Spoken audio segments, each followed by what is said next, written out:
자, 오늘 시조 대표한 세 번째 작자미상의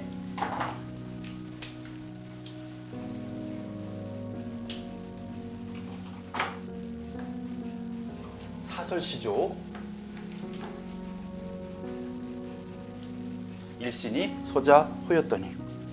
자, 먼저 작자미상 얘기를 간단히 할게요. 작자미상이라는 얘기는 작가가 누구인지 알 수 없다라는 뜻인데, 요거를 여러분이 이제 문학을 공부하게 되면 이거 알아두시면 좋아요. 두 가지 이유 때문입니다. 첫 번째는 이 작품을 창작한 그 작가가 양반 귀족층이 아니라 하다못해 기생도 아니고, 얘는 뭐냐면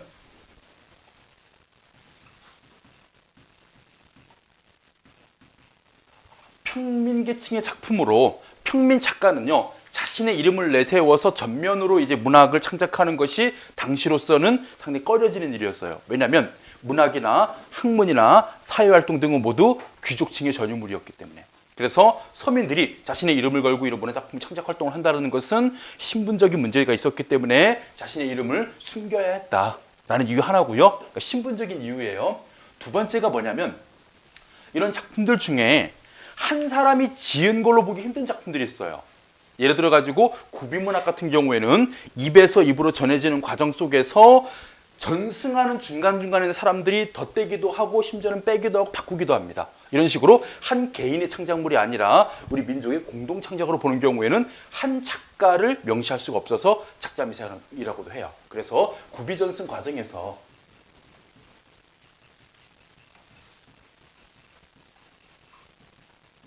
우리 민족의 공동 창작으로 보는 경우에도 작자미상이라고 처리를 많이 하죠. 사설시조 같은 경우에는 첫 번째 이유가 우세합니다. 조선 후기에 평민들이 시조를 쓰는데 중요한 건 이거야, 얘들아. 내용이 어떤 내용인지가 중요한 거야. 물론 자신의 삶의 고통이라든가 사랑하는 사람에 대한 그리움이라든가 이런 내용도 있긴 하지만 양반을 풍자하고 비판하는 내용들도 담겨 있어요. 그런 양반을 풍자하는 내용을 쓴 평민층이 자신의 이름을 공개해버리게 되면 어떻게 되는 겁니까? 상당히 위험해지는 일이 벌어지는 거죠. 그렇기 때문에 뭐 하는 거야? 자신의 이름을 드러내지 않는 작자미상이라는 상황이 벌어지게 됩니다. 또 이런 경우도 있습니다. 양반이면요, 기록이 남아있어요. 이 사람이 어느 임금 때 태어나가지고 무슨 몇 살에, 예를 들어가지고 하다못해 예전에 홍서범 아저씨의 김삿갓이라는 노래도 보게 되면요, 1800 몇 년 개화기에 태어나 몇 세의 장원급제 이런 식으로 기록이 남아있는데, 평민들은 정말 보잘것없는 사람들은요 기록이 안 남아있어요. 그래서 알 수가 없는 거예요, 어떤 사람이 존재했는지를. 그래서 이런 평민층 같은 경우는 기록도 남아있지 않기 때문에 작가를 알 수가 없습니다. 두 번째, 사설시조 특징 간단하게만 보자. 평시조 대비 중장이 장, 형, 화, 중장 부분이 상당히 길어지는 형태. 물론 종장이 길어지기도 해요. 여기에 있는 이 시조는 종장도 유군보예요. 길어졌습니다. 근데 두드러지게 길어진 건 가운데 부분이 길어졌습니다. 근데 어떤 방식으로 길어지느냐? 가장 대표적인 게 열거법을 통해서 길어지는 게 일반적입니다. 나열을 해요. 물론 이거 말고도 반복법을 쓰기도 하고 대꾸법을 쓰기도 하고 점칭법을 쓰기도 하면서 확장을 시키기도 하지만요, 기본은 열거법입니다. 그렇죠? 자, 내용 들어가 볼게요.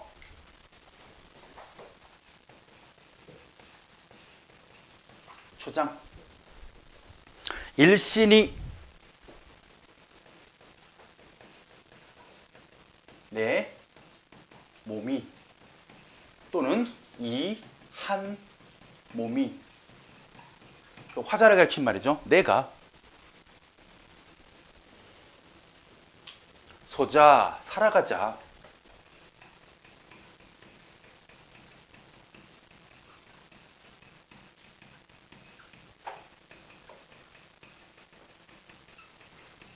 호였더니 하였더니.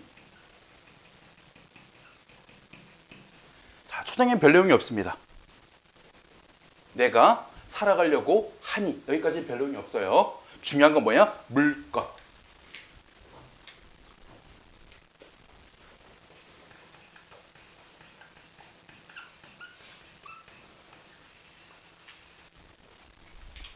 자, 여기에 물것은요, 사람이나 동물의 피를 빨아먹는 벌레를 통틀어 이른 말로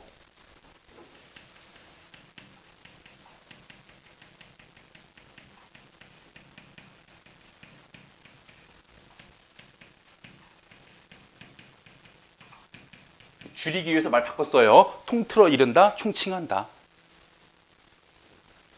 뭐가 있어요, 여러분들? 뭐 모기도 있고, 그죠? 뭐 등에도 있고. 자, 그랬을 때 물개 깨워, 물것 개워, 못 설리로다. 지금 이 물것 때문에 뭐 하는 거야? 살 수가 없다를 못 설리로다라고. 겨워서. 우리 막 그렇게 하잖아. 뭐 기쁨에 겨워, 슬픔에 겨워, 복에 겨워. 그러니까 지나치다는 얘기예요.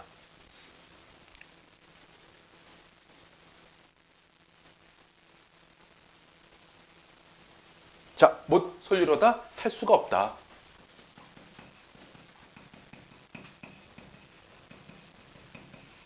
어떤 삶? 고통스러운 삶.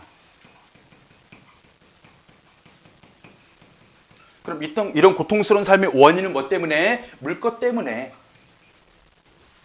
자, 표면적으로는요, 피를 빨아먹는 얘네 때문에 살기 힘들었는데, 더 내용 안에 들어가 보면 바로 이 물것은 전부 다 뭐를 의미하느냐? 백성들을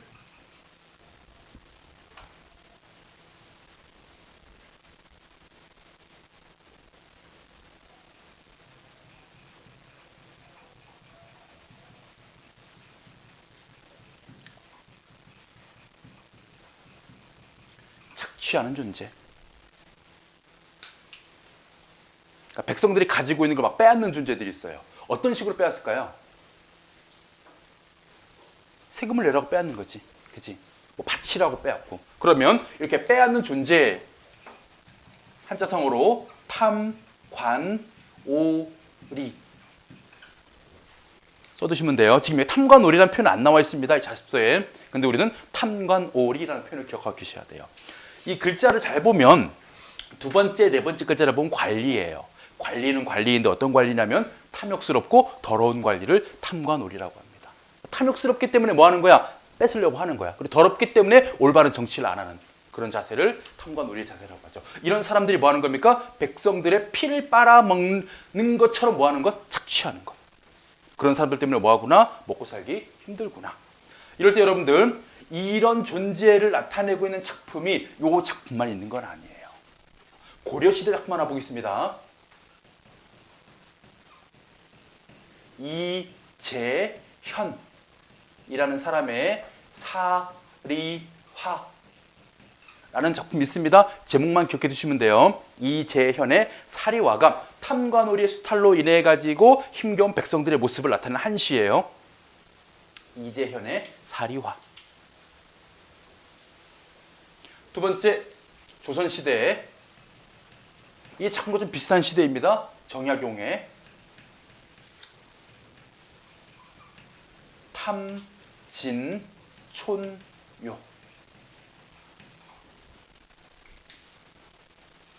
이것도 마찬가지 백성들을 수탈하는 탐관오리들에 대한 이야기예요. 근데 여기 지금 탐진이란 지역이요, 강진이라는 마을의 옛 지명이에요. 강진이 어디냐면 정약용 유배지 다산초당에 있는 곳. 그곳이 옛 지명 이름이 탐진이에요. 그곳에 가서 자기가 유배 생활하면서 보고 들은 게 있어요. 바로 백성들을 수탈하는 탐관오리들의 모습을 보고 그것을 비판한 시가 바로 여기에 있는 탐진촌입니다. 그러면 관련 작품 찾아봐 하면 이런 작품을 여러분들 떠올릴 수 있으면 돼요. 알겠죠? 자, 다시 내려가겠습니다. 뭐 때문에? 물것 깨워 못 살리로다. 물것으로 인해서 세상살이가 어렵고 고통스럽다. 초장입니다. 근데 중요한 건 뭐냐면 이 중장에서 사설시조의 특징인 장형화가 나타나는데 여기 어떤 방식으로? 열거의 방식으로.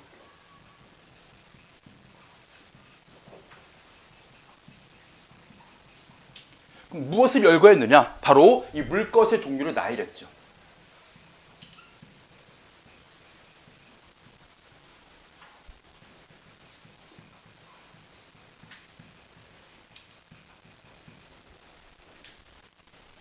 뭐부터 시작해서? 비나부터 시작을 해서.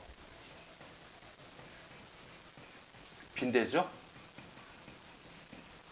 어디까지? 마지막 뾰루기까지.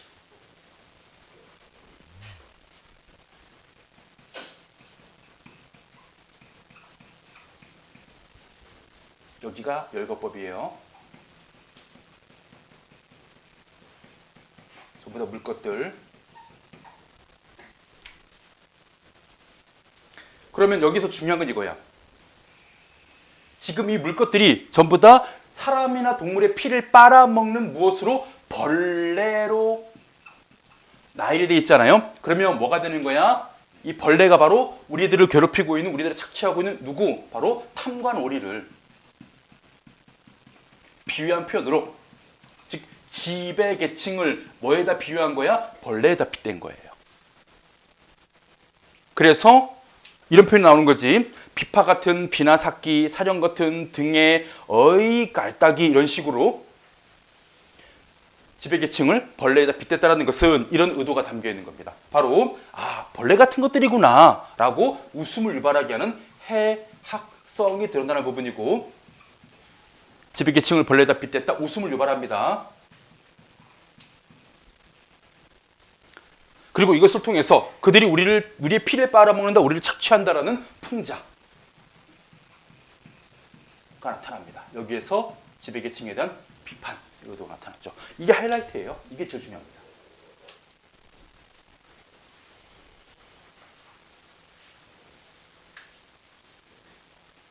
자, 여기에다가 뭐까지? 심한 당비루에 더 어려워해라. 당비루.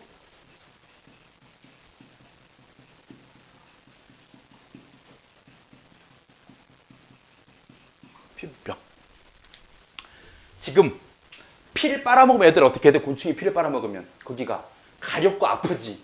근데 가렵고 아픈 외부적인 자극 이전에 원래 나는 뭘 갖고 있냐면 피부병도 갖고 있는 거야. 가려움증이라는.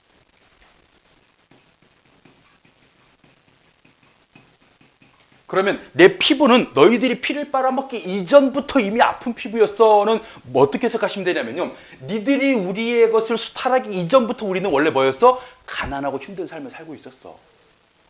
그래서 여기는 당비루라는 것은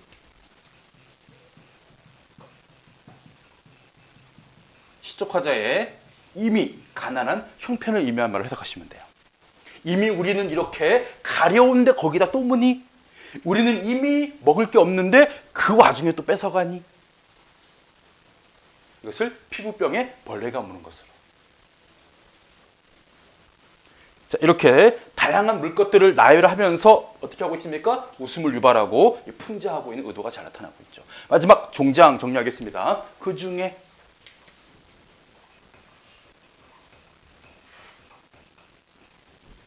뭐가? 차마 못 견딜 손, 가장 힘든 것은 5, 6월 복다림에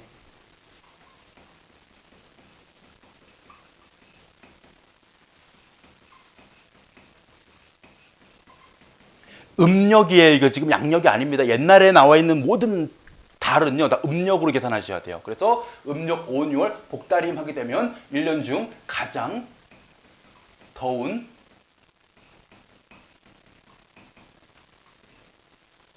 상복 여름이라고 할까? 상복. 그러니까 초복, 중복, 말복이 있는 그 가장 더운 시기. 복다림에 쉬포리.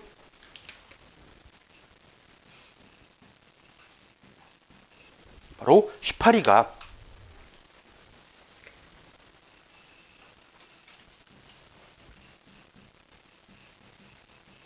가장 우리를 힘들게 하는구나. 이것도 유추를 해야 돼요. 여러분들이 수많은 벌레들을 겪어보게 되면 이것들이 피를 빨아먹고 우리를 뭐 겁을 주기도 하고 물어뜯기도 하고 이런 상황에서 그럼 쉬파리는 뭐지? 우리의 피를 빨아먹진 않는데 얘가 왜 힘들지? 잘 보면요. 쉬파리는 어떤 존재냐?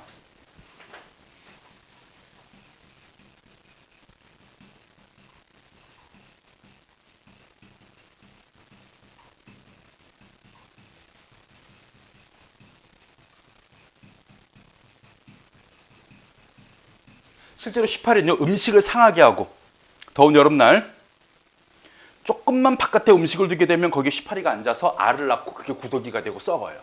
이런 식으로 음식을 상하게 하고 병균을 옮기는 존재가 쉬파리입니다. 그만큼 우리들의 무엇을 살림을 어렵게 만드는 존재.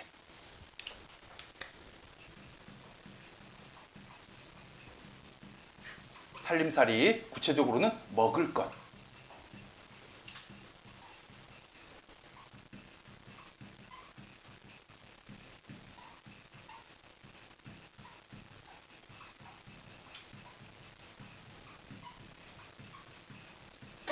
여기는 슈퍼리도 마찬가지입니다. 뭘 포함되기 때문에? 벌레 포함되기 때문에 이 사람들도 지배계층으로 보시면 돼요.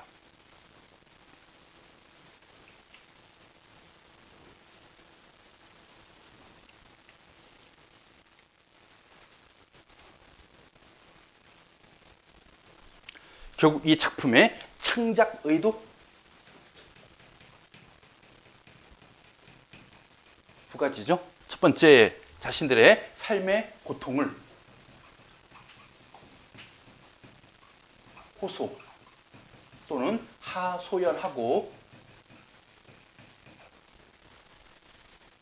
그런 과정 속에서 뭐하고 있습니까? 양반을, 즉 지배층을 풍자하고 해학적으로 비유를 해서 결국 어떻게 하고 있냐? 웃음으로 고통을 이겨내는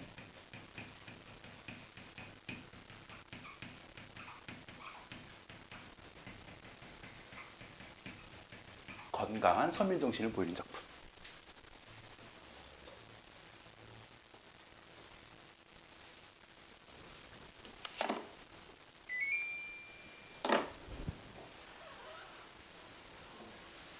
네, 설명 좀 할게요. 쓰시면.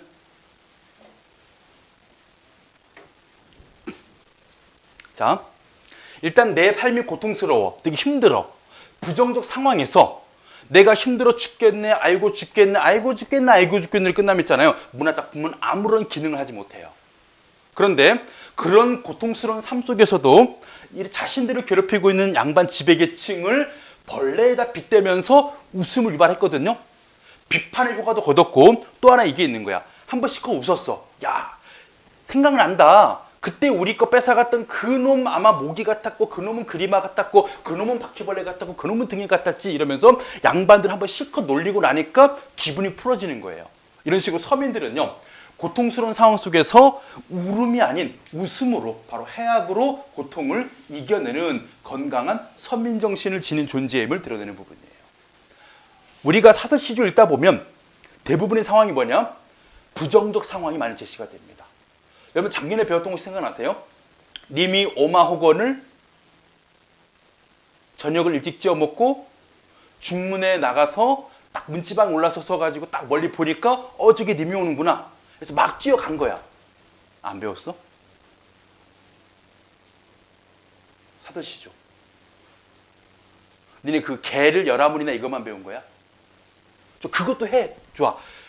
개가 여러 마리가 있는데 싫어하는 사람이 오면 반가워하고 내가 좋아하는 님이 오면 캉캉 짖어 돌아가게 하잖아. 그래서 쉰밥에 그릇 나는데 널 먹일 듯이 이렇게 표현하잖아. 그 작품 보면 우리가 왜 개를 이렇게 미워하고 하는 웃음이 유발되는 장면이거든. 근데 그 작품의 핵심은 뭐냐면 님이 오지 않는 상황인 거예요.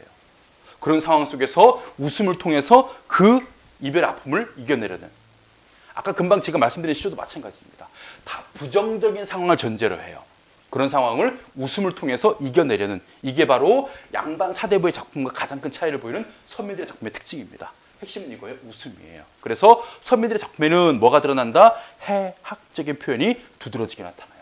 그럼 이 작품의 해학성은 어디서 드러나? 바로 이런 지배계층을 벌레에다 비유한 게 해학성을 유발하는 장치가 돼요. 아시겠죠? 자, 오른쪽에 핵심 정리 3번 가보겠습니다. 물것의 상징적 의미가 뭐냐? 바로 화자의 세상살이를 힘들게 하는 존재로 안에 들어가 봤더니 숨은 뜻은 이거였죠. 백성을 착취하고 괴롭히는 무리들.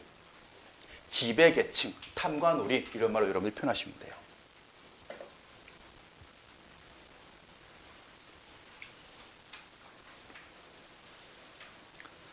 그래서 서술형 4번만 잠깐 건드리고 그 다음 뒤에 넘어갈게요. 4번 문제 보시면요. 보기를 참고하여 다윗을 비판하고자 하는 대상이 무엇인지 서술하라. 다윗 화자는 일신을 괴롭히는 물것들을 구체적으로 열거하면서 특정 대상에 빗대고 있다.